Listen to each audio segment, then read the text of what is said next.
राई स्टार जैसे ही टुंग टुंग के घर के पास से गुजर रहा था तभी उसने देखा कि टुंग टुंग बकरी के साथ चोर सिपाही खेल रहा था। यह देखकर राई स्टार हैरान रह गया क्योंकि टुंग टुंग की तो बहुत ही सुंदर गर्लफ्रेंड थी, फिर वह बकरी के साथ चोर सिपाही क्यों खेल रहा था। राई स्टार अपने घर चला गया। अगले दिन जैसे ही टुंग टुंग अपने घर से बाहर टहलने के लिए निकला तो उसने देखा कि जगह जगह उसके कारनामे के पोस्टर लगे थे। सभी लोग उस पर हंस रहे थे और उसका मजाक उड़ा रहे थे। टुंग टुंग से यह बर्दाश्त नहीं हुआ और उसने ब्रिज से कूदकर अपनी जान दे दी। इधर जब राई स्टार अपने खेत में काम कर रहा था तभी उसके पास साबिर बॉस आया और उसने कहा, भाई जल्दी चलो। टुंग टुंग ने ब्रिज से कूदकर अपनी जान दे दी। राई स्टार भी भाग कर गया क्योंकि टुंग टुंग उसका बहुत ही अच्छा दोस्त था। वह उसकी लाश के पास जाकर फूट फूट कर रोने लगा। धीरे धीरे समय बीता। एक दिन राई स्टार सड़क से अपने घर जा रहा था तभी उसने देखा कि टुंग टुंग की गर्लफ्रेंड साबिर बॉस के साथ घूम रही है। राई स्टार को कुछ अजीब लगा। उसी रात राई स्टार टुंग टुंग की कब्र के पास गया। वहाँ जाकर रोते हुए कहा, भाई मुझे पता है तू इतनी गिरी हुई हरकत नहीं कर सकता। तभी वहाँ टुंग टुंग की आत्मा आ गई। उसने रोते हुए कहा, भाई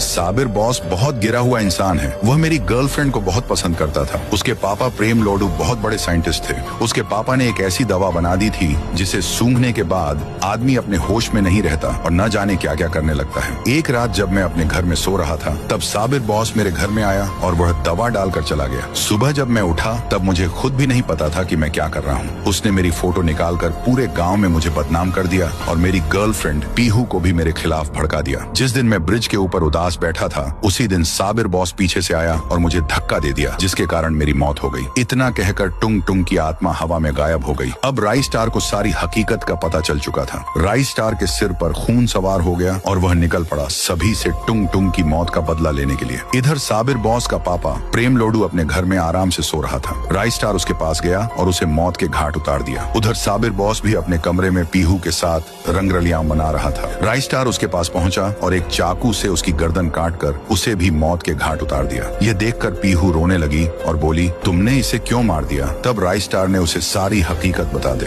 उसके बाद राई स्टार पीहू को अपने साथ लेकर कब्रिस्तान गया। वहाँ टुंग टुंग की कब्र के पास जाकर दोनों ने मिलकर आवाज लगाई तो टुंग टुंग की आत्मा कब्र से बाहर आ गई। टुंग टुंग ने कहा, साबिर बॉस ने मेरे साथ जो कुछ भी किया था उसे उसके किए की सजा मिल गई है। अब मेरी आत्मा को शांति मिल जाएगी और पीहू तुम राई स्टार के साथ रहना और उसका ख्याल रखना। राई स्टार भी यह बात मान गया और फिर टुंग टुंग की आत्मा हवा में गायब हो गई। इसके बाद राई स्टार और पीहू ने शादी कर ली। शादी के कुछ महीनों बाद पीहू को एक छोटा सा बच्चा हुआ जिसकी शक्ल टुंग टुंग से मिल रही थी। यह देखकर राई स्टार बहुत खुश हुआ क्योंकि उसका बचपन का दोस्त उसके ही घर में वापस आ चुका था। तो दोस्तों, ये कहानी आपको कैसी लगी कमेंट करके जरूर बताना और वीडियो को लाइक और चैनल को सब्सक्राइब भी जरूर कर देना।